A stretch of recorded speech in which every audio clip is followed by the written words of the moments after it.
We were promised for literally years, and I think it was a central part of Trump's campaign that we would have the Epstein list. And we are one October 7th event away from having the type of chaos where people will beg for safety. He says no one goes more than 2 terms without getting owned. It's in everybody's best interest to keep those tapes, that information, out. We were promised for literally years, and I think it was a central part of Trump's campaign that we would have the Epstein list. And that has fallen through completely. So I want to hear your take on it, and we can just get into some sort of conversation. I have some counterpoints that I've heard that I'm curious what you would say to. You saw Trump's statement where he says, are we still talking about Epstein? Right. Who cares about this? Right. So what do you think? Well, it's tricky. On one hand, I think that Donald Trump could be on the list. That's what people are talking about. On the other hand, what I'm having a hard time with rectifying is the fact that the Democrats would not have put it out. And the counter argument to that is, well, maybe there are Democrats on there, and maybe we shouldn't be looking at this from a left-right perspective. Maybe we need to look at this more from an establishment, or, you could call it a deep state perspective versus the common folk. What's hard for me is when I see the Democrats go in so hard on Trump to get him jailed, for instance. Why would Biden not take some part of the Epstein? We call it the client list, but there's no list. It's thousands of pages of data that someone could make a list from. And so why would the Democrats not release 50 pages that incriminate Donald Trump rather than not posting them at all? That's a question that I have. So I'm kind of in the middle on it. I just don't really know what to think about it. All right, let me give you an interesting perspective. So when I was running for Congress, when we were getting close to the end, we were having a lot of momentum, and I had this guy who is just barely retired. He's a Green Beret, and he says, "Jason, I want to meet with you, and let's do lunch. I want to talk." So he had retired. He said he'd been working in D.C., and he says, "I want you to understand, if you get back there, what you're facing, because we all get so frustrated with representatives who say all the right things, have good hearts like you, and then they get out there and all of a sudden, within a matter of time, it seems like they change." Right. And he says, this is what goes down behind the scenes. He says, when you get out there, you will have a team of literally 10 people assigned to you, and they have one job. Whether it's girls, boys, women, money, their job is to find your whatever your vices and compromise you. Gotcha. Get it, record it, so that they have dirt on you. Yes. Yeah. And he said, and then here's the thing he told me. He says no one goes more than 2 terms without getting owned. So, and this is where I appreciate, perspectives where people talk about whether you call it secret combinations or organized, however you want to call it. But the fact of the matter is, they are allowed to call each other out. They will fight each other, and they truly, I think, a lot of them are in opposition to each other and have different, ideologies. Mm-hmm. But the fact of the matter is, what they know is there's some lines you don't cross, because if I am taped doing things that I never want out, and you are taped doing things that you never want out, and this is why all of a sudden Epstein has to disappear, because it's in everybody's best interest to keep those tapes, that information, out of the public's eye. Now, outside of that, I can call you out on all sorts of dirt. I can call you here, but there is a line we don't cross. Yeah, that's and too we dirty don't cross too. it because, and I don't care. You name any politician, and I would take on any politicians. I don't care who. Mm-hmm. I would sit down with any politician, including Mike Lee, and there's no way they could tell me what I'm talking about is not real. They all know what's happening. So why all of a sudden, does no one care about it? Because nobody wants what's on there to be known. And I'm telling you, I think the thing that would surprise people is how compromised almost all of our politicians are. So I agree with that, and I see where you're coming from. I would say my biggest counter argument that I feel, and I've heard a lot of people mention, is when you look at politics and you look especially at some of these bureaucrats, the incompetence is so high. And so for me, I look at this and I do believe that there would be an incentive out there for them all to get dirt on each other so that it's a ring, you know, for example. But at the same time, there are so much incompetence. Why is there not some sort of whistleblower or someone who has access to that information who's not an elected official, just a rando? How does that not get leaked? Because for me, I'm seeing the Trump administration, and there's leaks left and right. When it comes to Iran, there's leaks here. And maybe those leaks are planned. That could all be planned. It could just be so perfect. But my skepticism in me tells me, wouldn't something get leaked? Wouldn't something look bad? Or maybe something has been leaked and I'm just missing it. I mean, you look at Snowden, you look at how many whistleblowers end up on the other side. Sure, you know what I mean? true. I mean, that stuff happens. True. Like, let's not pretend that what's gone on around the Clintons. You know what I mean? We go Right. back to that. We forget about that all the people that end up, you know, missing or you know, again, it may sound, you know, like conspiratorial, but also there's a level of like, let's not be naive that this type Sure. of evil and this type of corruption Sure. at the greatest empire in the history of the world, where there's so much power at stake, to think that there's not organization behind it. They think, Right. no, there's look, you go look at Hollywood, okay? You see one of the things you see all the time. You see this imagery, the you know, the one eye stuff, and you can see it all over this. You know, how many of these different celebrities you'll see doing this, the secret. Yeah, the videos are crazy. Yeah, including the videos little are crazy. sh. What Right. is that secret? Mm-hmm. The secret is there's things going on behind the scenes, right? To think that there's not a darker underbelly to the political, to Hollywood, to in this country, honestly, it is naive. It is naive to think that there's not a darker underbelly. And especially when you see the symbolism over and over and over again. And I think to me that, and everyone will, I mean, you could take a poll with every one of your listeners, say, do you believe this is a left, right, or good versus evil? And everyone says, no, this is good versus evil. For sure. To think that evil is not organized, especially if you're a religious person, and where it's literally all over in scripture that this type of stuff would go on before. So I'm tired of like, look, I'm not here about, personally, I don't really care about likes and this and that. To me, I'm in a fight with truth. I am in a fight against tyranny, against those things that are taking away our freedoms and our liberties, that are destroying the Constitution, that are destroying the fabric of our society. And I will fight that fight wherever I find it. And we used to fight it, you know, with exposing, you know, smart cities, exposing Marxism, exposing what's going on in our schools, exposing, you know, Agenda 2030, exposing, you know, there's so much there. But the reality is, the more I've fought this fight, the more and you know, especially when you look at Epstein, you look at P. Diddy, you'll start to, there's an underbelly below it all. Mm-hmm. There's something beneath it. And to me, I'm beyond chopping up it, you know, focusing on again, all the different political problems. And I want to focus on the root of the issue. And the root of the issue is what we're talking about. And no one wants to talk about it because Right. it's heavy or it's dark. But the fact of the matter is, there is organized evil. I mean, when you have literally satanic symbols popping up everywhere, statues popping up in different, you know, city halls, when you in Hollywood, there's something going on. Mm-hmm. You know, you look through. I mean, it is, and to me, if I'm going to be alive in this time, in this time of the history of the earth, and fight, I want to be effective. I want to make a difference. I want to, and I'd rather focus on the root of the problem than sitting here like we have been in the past, like I've been in the past, you know, fighting all the topical issues, the left-right garbage. Mm-hmm. It's not left-right.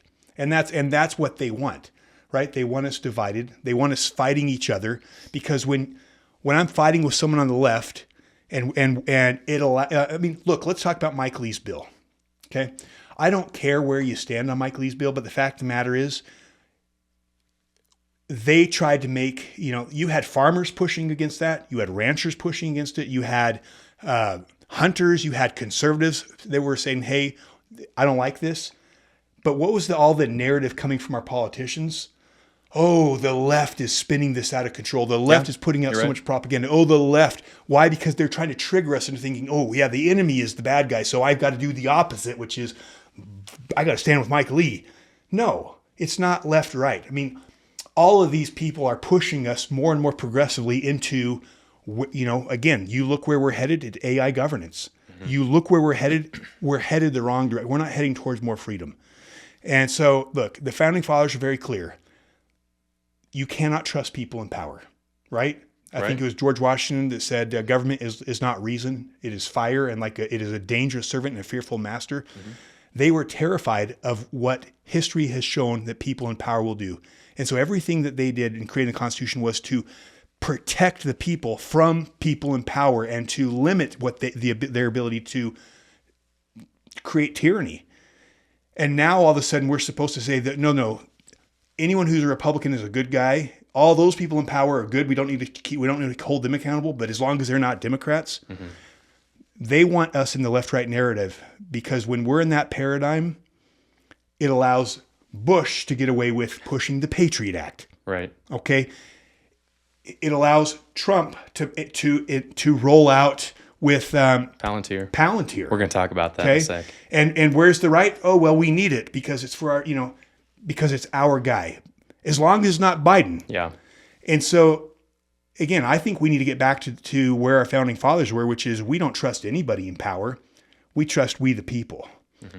And so, anyways, that's where I'm at with a lot of this. Yeah, so to me, and for my viewers, we're both based in Utah. To me, you're one of the biggest fighters in Utah. This is difficult for me, and I think that this is true for my generation, is there are a lot of us who want to do something on the left and on the right, but they're fighting this boogeyman. Yeah. There's not a person or an idea to fight, and so we don't know what we're looking at, and what you've kind of identified it as is evil. But in your opinion, how do we actually pragmatically fight the evil that you're talking about? That's a great question. I think step one is be aware of it. Well, let me ask you. Be more specific in your question, if you don't mind. Help me understand this. Ask me that again, a little bit more specific. Yeah, so a lot of people talk about the deep state, for example, and they talk about how that there are these underlying powers in Washington that are not elected, or maybe they are elected, and they talk about that, but it's like, okay, what do we do with that information? Sure, we can sit on a podcast, we can talk about it, we can talk about how evil it is and how awful it is, but what are we going to do about it? What is the actual substantive action that we can take in order to get rid of that? Yeah, that's the right question. I appreciate that, and I want to say this too. I have the most mad respect for you and your generation. I love seeing the fire that's coming out of, this younger generation of men and women, and this return to principles, return to mm-hmm. What this country is founded upon, and this rejection of the wokeness that's gone on. But the answer to that is, at least I believe, lies in, because what we're talking about is tyranny, right? There's always been a battle for the agency of man against tyranny. And one of my heroes is Alexander Solzhenitsyn. Okay, he wrote the Gulag Archipelago. And he was one man who ended up in a gulag, in a prison, where people were being tortured. I mean, not that far off of what was going on with the Jews in the Holocaust. I mean, the torturing was insane. It was like these guards sat around for fun. They would imagine ways to create pain, to torture these people. And it was just you can't even imagine the sick things these people did. So he's in this gulag for years of his life. And what can one man do against such evil? Well, what he realized is what he can do is he can speak the truth. He can expose it. He can use the most powerful thing God gave him, which is the logos, which is what you're doing here, right? Why do you do this? Because there is power in communicating. There's power in speaking. There's power in the spoken word. God created the world using the logos. Right. So, and one of the things he basically said, he says, one man who tells the truth can bring down a tyranny.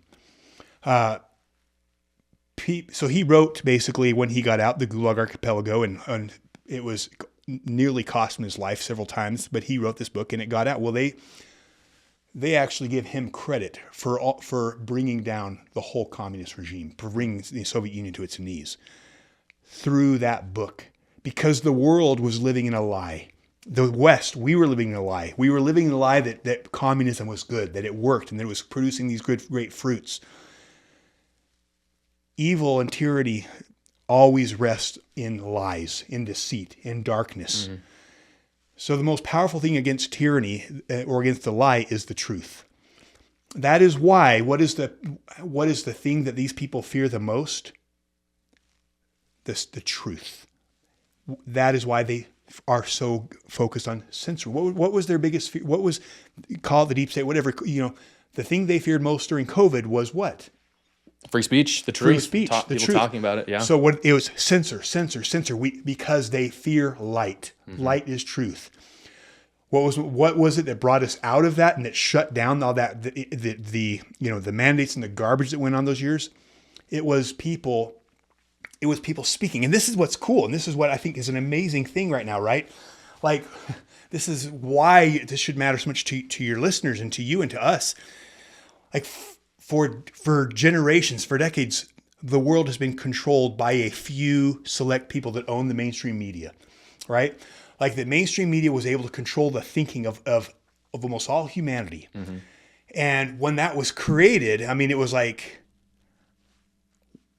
easy, because if you owned the mainstream media, you controlled people's thinking. You controlled the narrative. And right. Plato said, "He who tells the stories rules the world." Very important quote. He who tells the stories rules the world. When you own the stories, you rule the world. You rule what's in people's thinking. This is what's awesome about right now, about the time we live in. And this is why that we're seeing so much incredible things happen right now, is because for the first time, power has been given to the people through citizen journalism. Mm. All of a sudden, people like you, people like Joe Rogan, people like me, some of us who are just nobodies, we got a microphone. Right. I can share what I'm seeing. I can share my perspective. And all of a sudden, in a world where people are starting to see that and wake up because of that, people are starting to see, wait a minute, this is true. And they were able to figure out that the whole narrative behind COVID was a lie. So we're in a point right now where the people are gaining power, and our power comes through our ability to communicate truth and share truth with one another.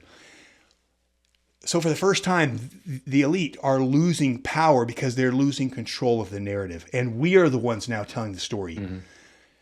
So this is an amazing time. And this is really a battle. And people don't realize how significant of a time and shift in the world this is right now. This is a battle between we the people and the ruling elite. And the battle is over the narrative.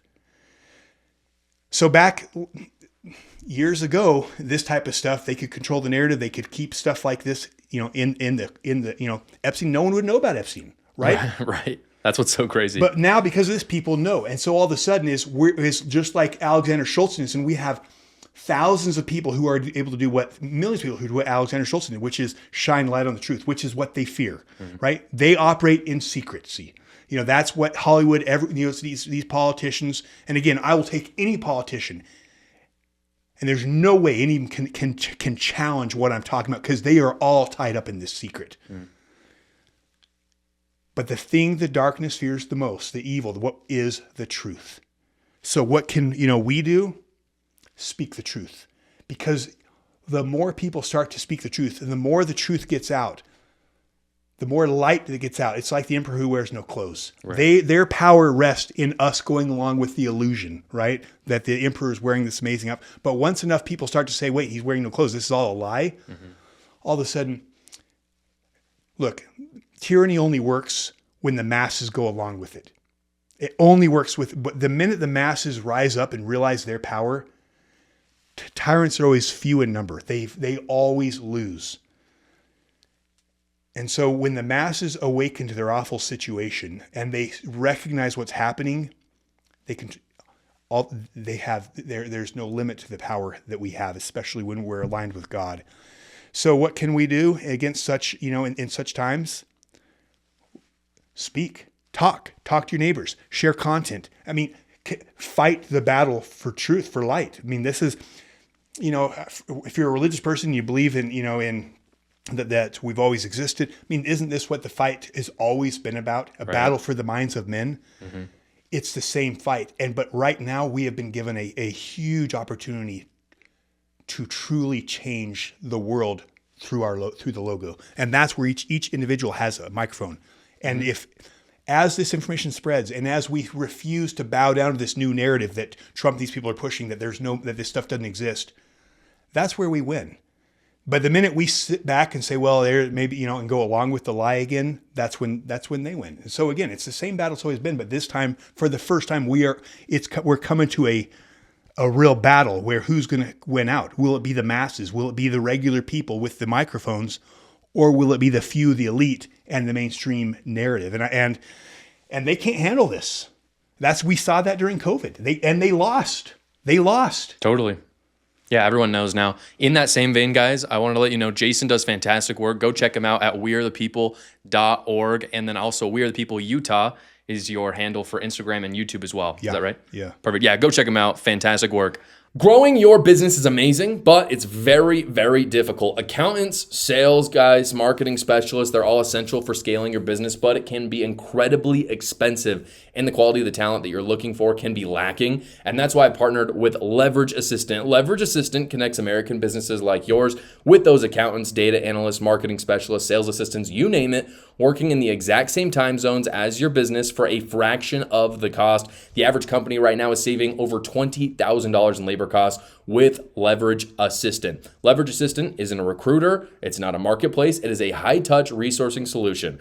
Every assistant is vetted through 12 hours of interviews, skill tests, reference checks, and behavioral assessments to ensure that they're the right cultural and operational fit for your business. Right now, they're being incredibly generous with just my viewers. They are giving all the businesses with me just 1 month completely free. You don't have to pay at all. You get 1 month to see how great the talent is for yourself. Go check it out right now. In order to get that great deal, go to the link in the description below. I want to ask you about Palantir.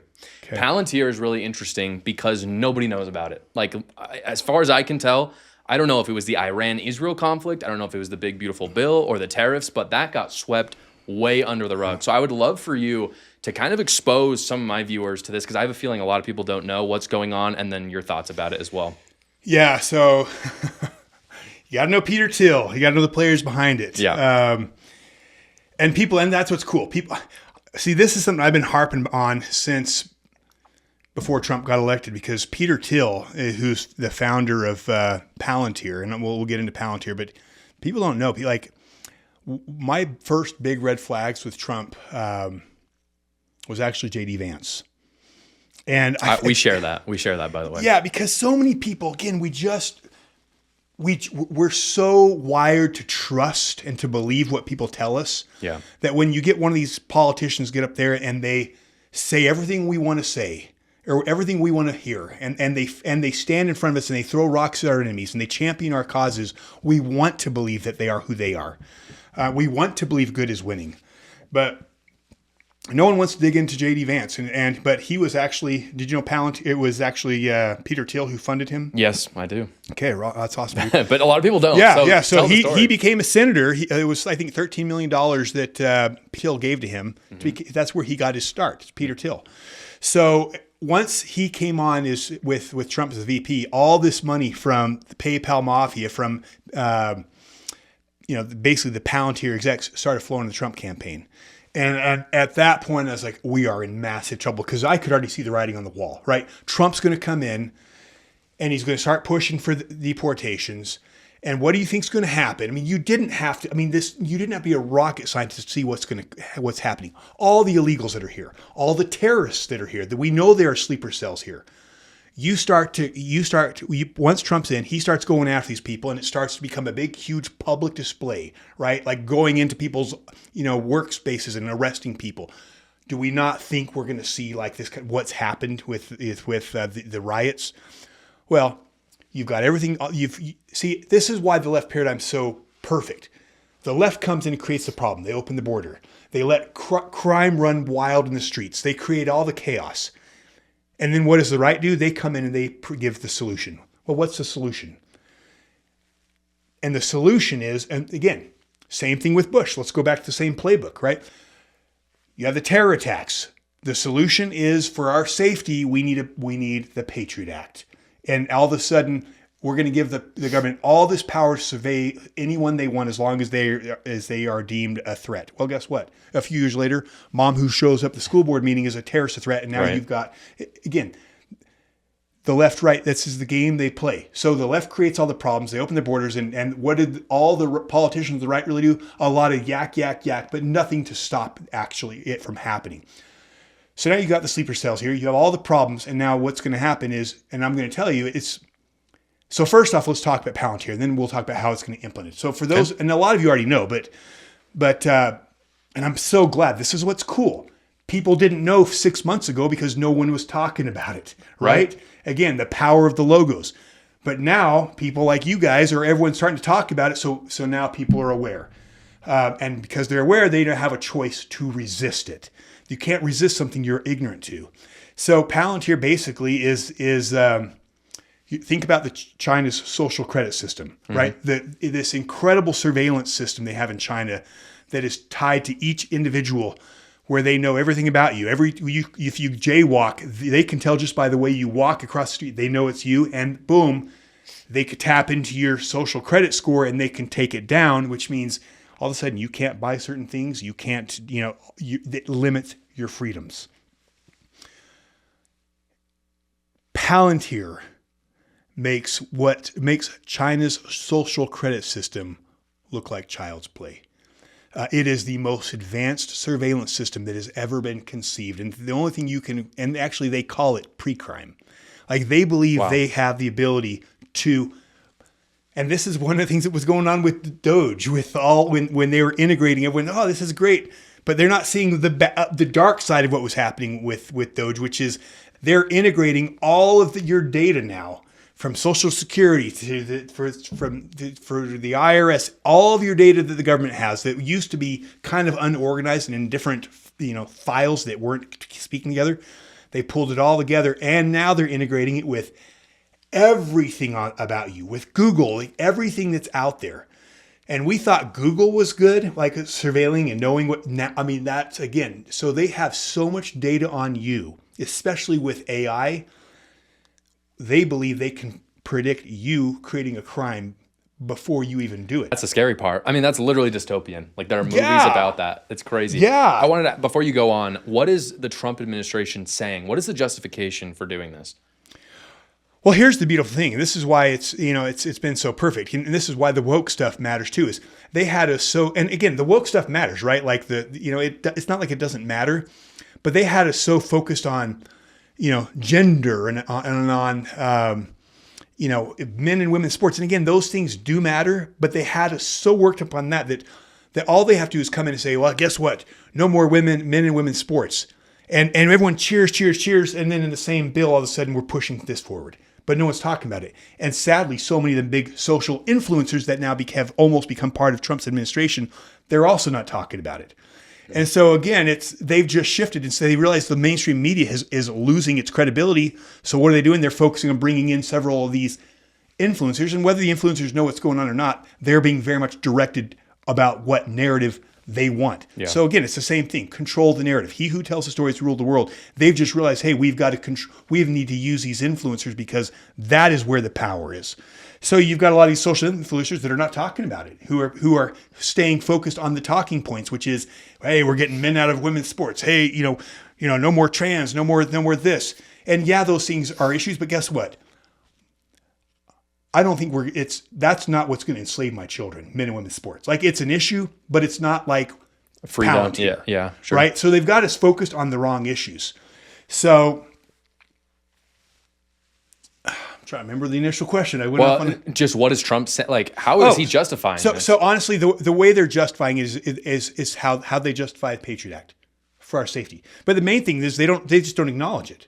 Gotcha. And the media is not addressing it. No, the media knows, hey, we don't question it, because it's, again, both sides want it, because it is them against us. So the left isn't going to call that out. The media is not calling it out, so they don't even have to justify it. But the neat thing is, people are starting to, because of this. People we're having conversations. It's forcing it out there. But the way they will roll it out, and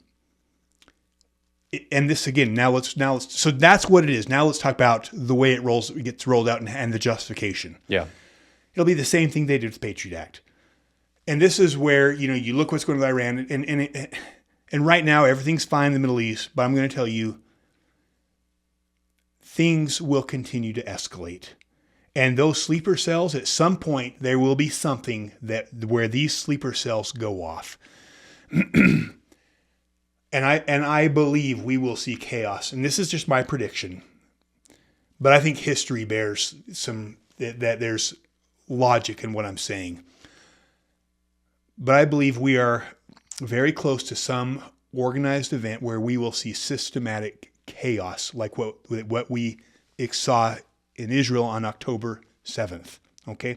And that was organized, right? That's in terms of terrorism, you're saying? Yes. Yes. And again, Israel did not see, it wasn't, we didn't see this coming, right? Sometimes you need, again, they use the terrorism that's just like 9/11, right? Look what came out of it. Right? Look what came out of 9/11, and what came out of it was we lost a lot of freedoms, and the federal government got power it should have never had. And we are one October 7th event away from having the type of chaos where people will beg for safety.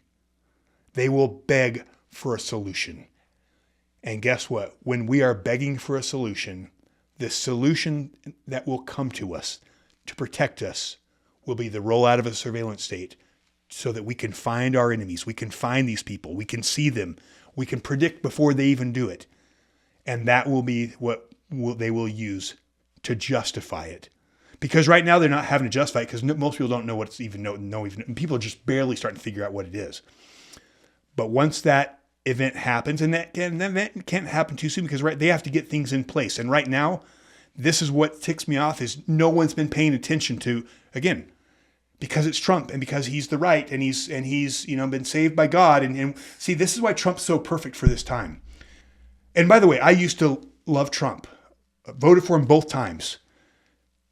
But Trump is perfect for this time, and I think he is there for a reason, because you want to take a country down, you want to install these things, you need it's divide and conquer, right? This came from Machiavelli, and they use it in color revolutions all over the world. You put the country at war with each other. Trump is the perfect person for that. Why? Because on the one hand, you have Trump derangement syndrome, which is real. Like, these guys are freaking crazy. Like, anything he does, they're crazy. Mm-hmm. But on the other side, we have Trump savior syndrome, which is Trump can do no wrong. And the mental gymnastics people will go through to justify anything he does, including the Epstein stuff. Oh, well, he's trust the plan. Is ridiculous. What perfect person to lead the country into civil war, right?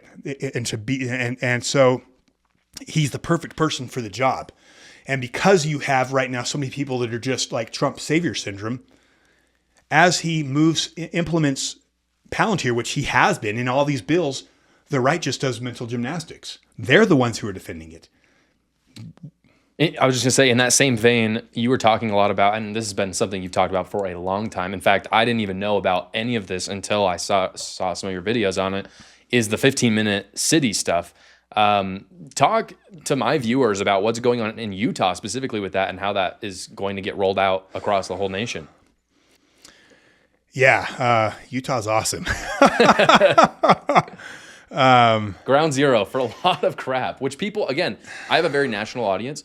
People do not understand. They see the deep red every time the electoral map goes over, and they think, Utah's fine, Utah's good. There's a lot of great things here. I love Utah, obviously. I was born, raised here. But there are some crazy crap going down.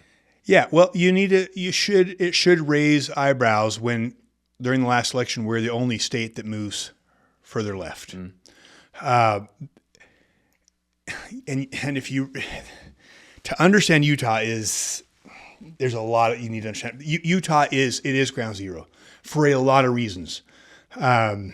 This place It does matter. And I believe it matters again, I do have a biblical perspective. I think, you can't understand politics without having especially in the day we live, without having a biblical perspective. If there's a God, right? If there's God, if these things are true, if we are in the last days, which everyone cognitively will agree, but then there's cognitive dissonance when you actually sit down and try to put together the pieces together. No one wants to admit it. Mm-hmm. But the fact of the matter is, it is integrated. It is real. But Utah is in the middle of everything. We're more in bed with China than any other state. And there came out an article from the Associated Press, and you can find it's called China Finds an Unlikely Friend in Utah, where it says that China has a bigger foothold in the state than any other state, even to where they can control our legislators, push legislation forward they want, stop legislation they don't want. China is deeply embedded with Utah. Why is that? And again, you can go to Huntsman, you can go to, but it's significant. It matters because there is no greater threat to America than China, right? There is no greater threat. And China is very much, the World Economic Forum, they're just two different tentacles of the same octopus, right? Mm-hmm. It is the model that they're trying to push the world. So that you have that. You've got, the 15-minute cities. And again, 15-minute city sounds awesome in a perfect world. Like, my wife's from New York City. We go to New York City all the time. We love New York. But I'll tell you what, during COVID, you did not want to be in New York. And that was then, okay? You start to roll out stuff like Palantir, where all of a sudden you can't walk out your door, and you have everything smart, everything connected to the internet, and then everything watching you. Mm-hmm. Well, guess what? Let's say we walk in this 15-minute city, or we allow it to happen around us. And it's done under a time of peace, where let's pretend that the left-right narrative is real, and that the Republicans, the good guys, are in office and there's no threat. Well, guess what? Even in that world of left-right, that pretend magical world, eventually the left will come into power. Eventually there will be another lockdown. Totally. What happens in the next lockdown, the next cyber attack, the next, pandemic, whatever you want to call it? When all of a sudden you got a problem with what's going on, and you've got a problem with government. And you just saw what they did in 2020, the tyranny. You couldn't go to work. You couldn't do this. It's crazy how we've forgotten how out of control things got. And it's only been 5 years. Yes. We couldn't go to church. We couldn't go outdoors. We couldn't go to the beach. So now you're in a smart city, right? So everything's connected. Your water, your gas, your electricity, everything is connected to the internet. And everything is also watching everything. There is, you are always under surveillance, right? And then let's not forget about what's coming. Like with what you're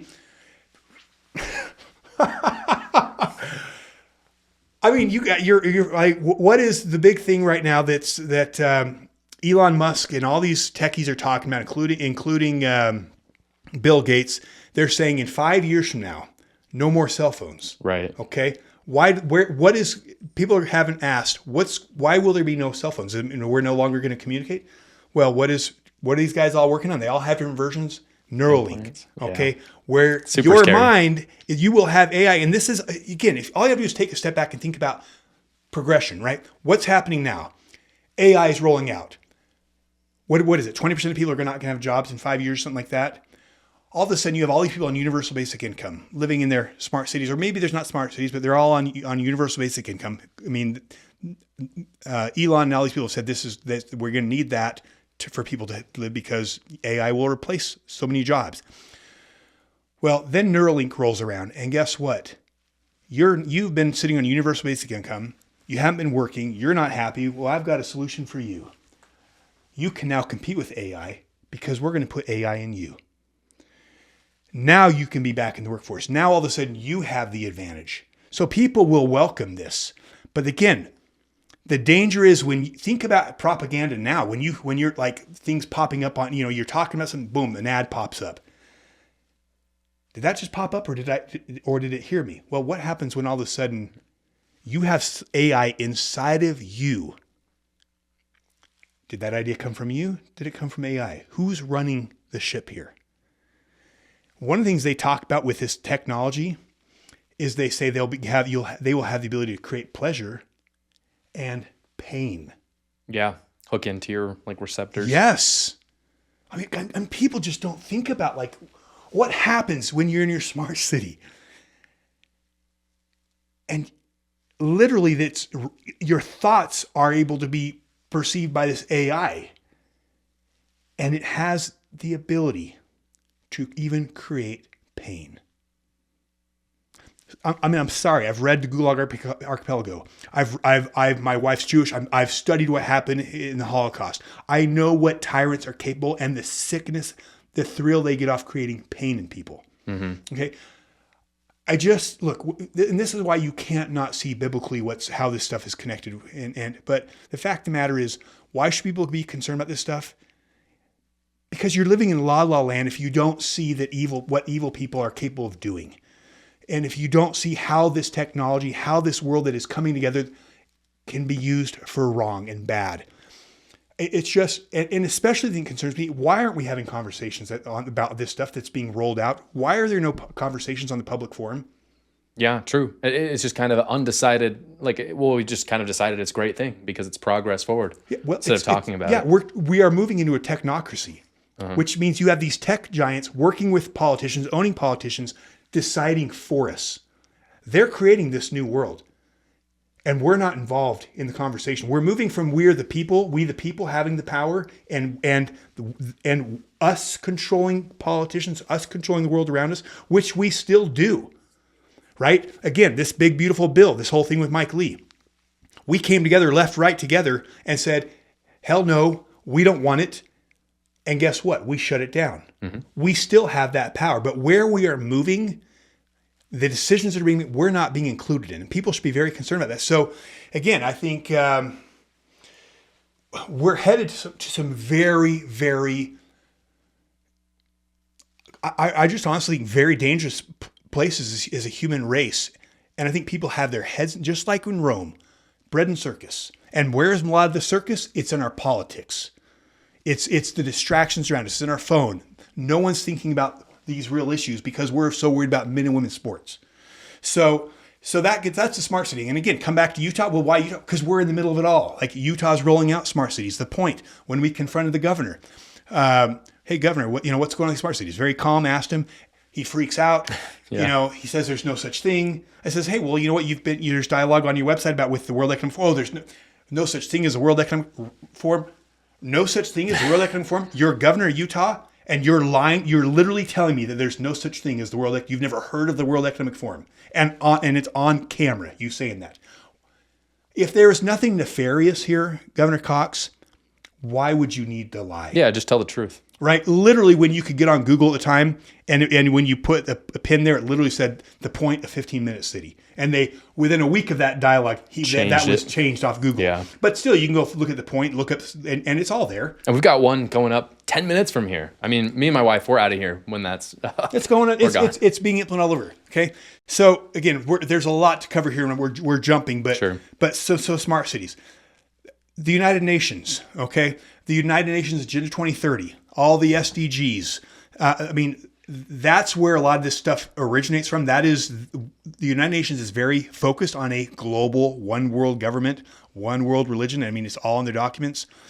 Ezra Taft Benson, who used to be Secretary of State, called it planned tyranny. They used to, it literally has its foundations. I mean, when you dig into it, the satanic elements of the United Nations are through the roof. Totally. You can't not see it if you have eyes. If you just go look at it, you don't have to have eyes to see. It's all there.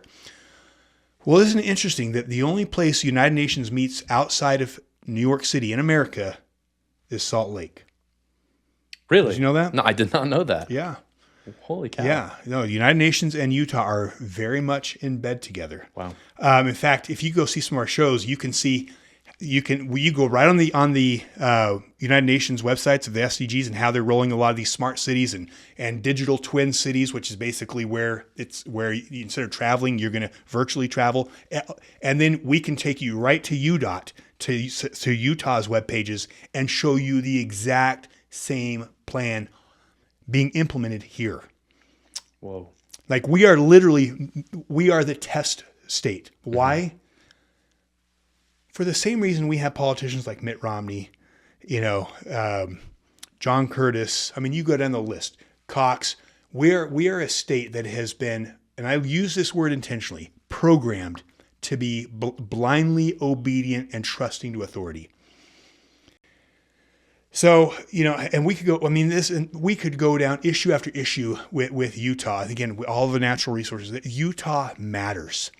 I really believe, and again, you look in Utah County, we're pushing out a lot of the stuff that is being used for digital ID. We're one of the first states that pushing out digital ID. Mm-hmm. We have digital driver's license right now, and the way the digital driver's license are already rolled out is so that, let's say you go and you want to go anywhere you go to use it. Let's say you go to whether it's anywhere where they need your ID. What'll happen before you get the green light when you go to use your ID? Let's say you didn't have the vaccine. Let's go back to 2020. You want to go to a football game and you need your passport or you need to have your vax. When you go to the stadium, they'll scan your digital ID. When they scan your digital ID right now, they scan it. They see nothing. Well, what'll happen is in the system that Utah has implemented, they scan it. It goes back to the database at the state, and the state gives either thumbs up, you're good, or thumbs down. But the state also knows everywhere you're going with that. So the private vendor doesn't even know why it's a thumbs up or down. It's just simply like the state's They just may. no. They may. I mean, that's between them, what information the state wants to give them. But the fact of the matter is, right now your ID is just a card. It's physical. It's on you. It just has this basic information. But all of a sudden, it's now could be tied to your vaccines. It could be tied to your social credit score. Mm-hmm. Are you a good And again, why is it Utah seems to be so progressive on all these things? So, Utah's a state, and if you really want to understand Utah, why Utah matters so much, and this is a rabbit hole I'm not going to send you down now, but I will tell you, we've done shows on it. Okay. And it comes down to there is a very dark underbelly in this state. DC has it. Okay, the three states with that have these dark underbellies: DC, Hollywood, and Utah. Utah's an interesting place. It has, of all the that happens only in this state, most people are not going to report it. Most of it goes unreported. But what does get reported, it's where does that put Utah nationally? And you can go to AI, go check it out. Utah is ranked second highest in the country for sexual abuse. Mm. That's a big deal. Yeah. Like, what's going on here? When you start to put all these pieces together, like there's something more happening here. It's not just a bunch of dumb politicians. There's something much more deeper, and that's where you get into the Epstein stuff. And I will tell you that stuff is real. The P. Diddy stuff. Again, it's Hollywood. Who got out of it, by the way. Yeah, of course. Of course. And this goes Crazy. back. Of course. No, this is the point. This is the point. They are sworn to protect each other. Okay? David Hamblin. All right? And for those who don't know who David Hamblin is, you want to understand what the real corruption in Utah? Look up David Hamblin, the Hamblin victim statement kids, the girls. He admitted on camera to raping his daughter. You could go down person after person, he's whatever, and yet never convicted. Like, this is a guy that without doubt should be behind bars. Mm-hmm.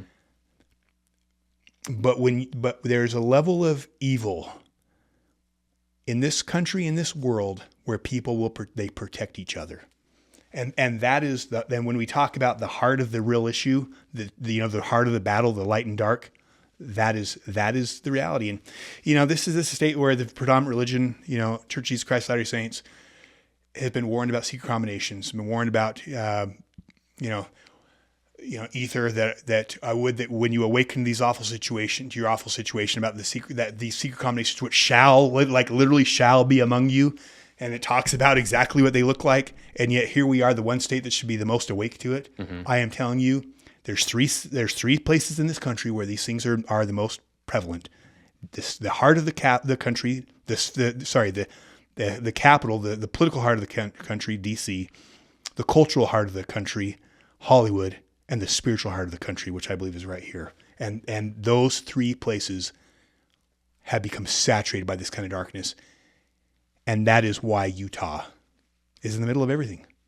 It comes down to that. The progressive left is a cult. They act like a cult. They do crazy things like a cult. And I talk all about it in my book, A New Cult. Go check it out right now. It's only $9.99 on Amazon. I talk about some crazy stories that I know you'll enjoy seeing. The link is in the description below. One of the good people, one of the fighters in Utah is Dr. Kirk Moore, yes, which you've talked about. I want you to talk about his story and what's going on with him right now, because not a lot of people know about this. Yeah, this is interesting too, because this is huge. So basically, you got this doctor, awesome doctor, close friend of mine. During everything going on in 2020, you had people who needed a transplant. Literally, one of his patients needed a transplant, but guess what? You don't take their shot, you can't get the transplant. The COVID jab, specifically, right? Yep. So he's got and many if you didn't have the shot, you couldn't get your job. I mean, there was like literally people's lives were being held hostage if they didn't have it. Well, patients started coming to him and say, "Look, this goes against my conscience to get this." People like us. So he starts, giving people saline shots instead of help so that these one woman could get her transplant. He helped 800 to 1,000 people, none of whom ever filed a complaint, all who deeply appreciated him, okay? Well, federal government's now coming after him. Mm-hmm. And, started with the Biden administration, correct? Started with the Biden administration, okay. But guess what? And this is the big thing. Let's talk about Pam Bondi. Mm-hmm. We have, and this is, you're going to see how this all ties together now. Pam Bondi, who was all hot about, we put her in office, we put Trump because they were going to go after Epstein. Because again, this country is being run by pedophiles who are protecting each other. And that's what the Epstein thing is. Because how can we allow this stuff to go on? This stuff matters to people, right? If kids are being trafficked and abused, especially by politicians, if this underbelly we're talking about is real, and that's why Epstein matters, because it says it's real. And if it isn't real, why was he arrested? And if there was nothing there, why kill himself? Mm-hmm. If he didn't do anything, but all of a sudden, which everyone believes happened, right, by the way. Right. But apparently something was there. There was substance to it. And all of a sudden now, Pam Bondi and Trump say there's nothing there. Well, guess what just happened today with Pam? What will come out in the news today? Today, you're saying actually today? Okay. Today, this will come yesterday. out. This is coming out tomorrow. Okay. But yeah. Pam Bondi, the prosecuting Kirk Moore, went to Pam Bondi and said, should we dismiss this? Pam Bondi allegedly, and this is coming out today, said no. She is the reason they're going after him for 35 years. So the DOJ is the one prosecuting this? Yes. And wow. Pam Bondi specifically was, according to the prosecution, again, all this is all coming out in the media, and people are going to dig into this, but sure. I'm just giving you guys this is like breaking before it even breaks, because I'm very close to this. But no, Pam Bondi's right in the middle of all this. She is the reason. She could have shut this down. Wow. And here's what's crazy, okay? Kirk Moore, not only did he do these things to help people, he was honoring his Hippocratic oath to do no harm. Right. This is a guy who has 2 kids. Those 2 kids lost their mother, his wife, in 2019. And you have a DOJ and Pam Bondi wanting to lock this guy up for 35 years and leave those kids fatherless and parentless. Meanwhile, 35 years. That's 35 years. Wow. Meanwhile, you've got people running right here in Utah. We don't need to go to California. We don't need to go all around all the rest of the country. The criminals and the crime and how much, just all the people who are just wrecking havoc in this country running free. Let's just talk about our own backyard. Go down to Pioneer Park. My son-in-law is a police officer there. And one of the things, we because obviously I'm tuned into all the corruption here. He says, Jason, here's the thing. We don't even arrest these people anymore. Why? Because they let them right back on the streets. So we will let these people run free, breaking literally every type of crime you can imagine. And we've got Pam Bondi and our U.S. justice system trying to wreck these children's lives and put Dr. Moore behind bars. Are you freaking kidding me? So what are the, like, just from your perspective, I'm sure, and you're really close to it, so you've talked to maybe attorneys and things like that. What do the odds look like? Does it look good for him, or do you think that he is going to face jail time ultimately? I think that depends on the people. I think it depends on us. I think if we stand up, if we fight, if we come together like we did against the situation with Mike Lee's, the land bill, like we've done on several other issues at certain times, if we just could have in Utah, half of the people care enough about Kirk Moore, half the amount that showed up for the No Kings, just half. Think how many people showed up for No Kings. If half the people who cared about freedom, half a group that's half the size of No Kings would show up at the courthouse tomorrow, this will already be filmed by then, he wins. The pressure will be on the justice. Too many eyeballs, too much. It goes national. Too much pressure. Yeah. But if the people sit back and we say, "Oh, this sucks and it's horrible," and we don't get in the fight, he's already been in court several times. Most times I've actually been in there with him, and I've seen the injustice. He was locked up for 23 days a few months ago. No, I've seen the injustice. They want to make an example of him. So it depends on us.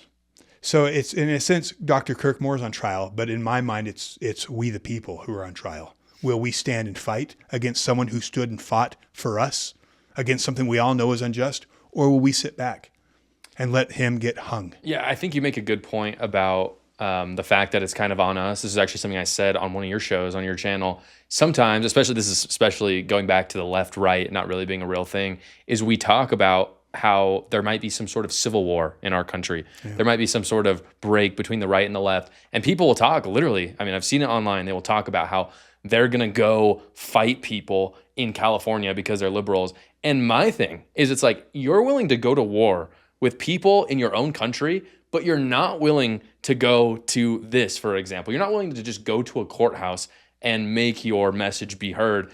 That's a little crazy to me. Like, yeah. And I don't think anyone's actually, people these days don't have the stones to actually go fight in a civil war. So I don't think they're being literal, but the fact that people are even talking about that as a solution, whereas they could do so much less, but almost counterintuitively, it's kind of more actually showing up to something, talking about what you believe, making your voice heard. For some reason, it's like harder for people to do that than say they're going to go shoot their neighbor because they're liberal. Well, yeah, because that's because that plays to the enemy's plan, right? And let's talk, and I mean the real enemy, who again in the battle of light and dark, because the enemy loves division. The best way to destroy someone is through contention, and so we are naturally motivated to fight each other, because again, there's contention comes from the enemy, and that's why they play off this. But what people need to realize is who the real enemy is. It's not the the guy with purple hair or who thinks he's a girl or that's not the enemy. The enemy is the person who screwed up his head in the first place. Agreed. 100%. That's what we stop thinking is stop focusing on that guy who's been screwed up. Start focusing on who's the one who's screwing these people totally up. And it's been the media, that's the establishment, that's the elite. And that's where we need to stop getting focused on fighting each other and all pull back and say, wait a minute, who's the puppet master that's doing this? Because on the right, and I hope I know this will resonate with some of your viewers. This is the danger on the right, is we're being pushed, manipulated into an extreme. Like, I've got friends on the right who are saying Hitler's all of a sudden okay and Hitler's totally. Good, and who are becoming radicalized on the right. Mm-hmm. That's coming from above, whether people recognize it or not. That's all coming from above. Like, we are being manipulated. The same way the left is being manipulated that way, the right is being manipulated to this, and that's what's behind the Christian nationalist movement. Mm-hmm. Is the white Christian nationalist movement is this level of real racism coming back and feeling justified. And again, it's part of it is the natural swing in the pendulum, but the real part of it is the psyop to push us even further to an extreme, which will again do this. So again, let's stop focusing on each other and start focusing on the puppet masters. And once people start thinking that way, left, right, all of us, and we start realizing that the real enemy is not the people showing up at the No Kings protest. It's the people who are manipulating all of us to think that way. Because this is all a recent phenomenon. And what people need it doesn't take a lot of thinking to think, where did all this thinking come from? universities, the media. All you got to do is a very basic level thinking, who's funding it? Who's funding the media, the stuff in there? And all of a sudden you start to realize Soros, it's these Marxists who are behind it all. And the end goal for them is destroy this country, take away our sovereignty, and get us all living like slaves. And that's what the 2030 agenda is all about. That's what it all comes down to. And at the root of it all, at the root of everything, that is what the true enemy that we're fighting, which is, darkness, is after. He hates freedom. He hates light. He hates agency. And what he wants is to rule and reign in a world where he is in complete control. And that Neuralink and the smart cities and everything that's coming will allow him to will reduce people's agency to stop, to think, and to act for themselves.